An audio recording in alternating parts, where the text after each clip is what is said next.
Hi hello ಎಲ್ಲರಿಗೂ ನಮಸ್ಕಾರ.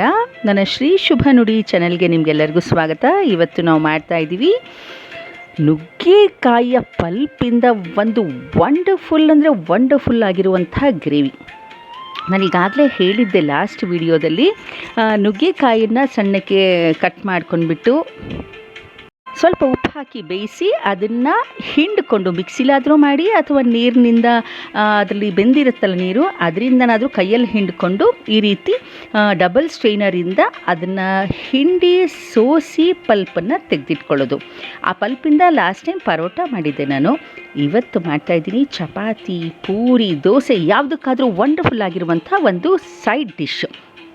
ಇದಕ್ಕೆ ಮಾಡಬೇಕಾದ್ದು, ಒಂದು ಪ್ಯಾನ್ಗೆ ಎಣ್ಣೆ ಹಾಕಿ ಕಾದ ಮೇಲೆ ಸಾಸಿವೆ ಹಾಕಿ ಅದು ಚಟಪಟ ಅಂತ ಅಂದಮೇಲೆ ಹೆಚ್ಕೊಂಡಿರುವಂಥ ಈರುಳ್ಳಿನ ಹಾಕಿ ಸ್ವಲ್ಪ ಬಾಡಿಸಬೇಕು.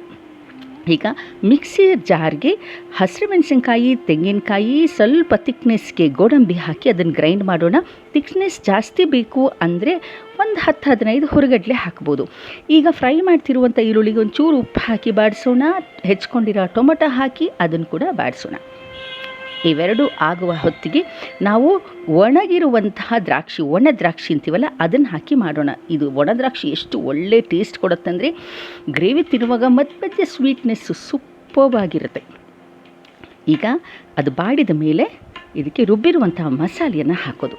ರುಬ್ಬಿರುವ ಮಸಾಲೆಯಲ್ಲಿ ಏನೇನಿದೆ, ತೆಂಗಿನಕಾಯಿ, ಹಸಿರು ಮೆಣಸಿನ್ಕಾಯಿ ಖಾರಕ್ಕೆ, ತಿಕ್ನೆಸ್ಗೆ ಗೋಡಂಬಿ, ಒಂಚೂರು ಹುರಿಗಡ್ಲೆ, ಫುಲ್ ಗೋಡಂಬಿ ಬೇಕಾದ್ರೆ ಹಾಕ್ಬೋದು ಅಥವಾ ಫುಲ್ ಹುರಿಗಡ್ಲೆ ಬೇಕಾದರೂ ಹಾಕ್ಬೋದು.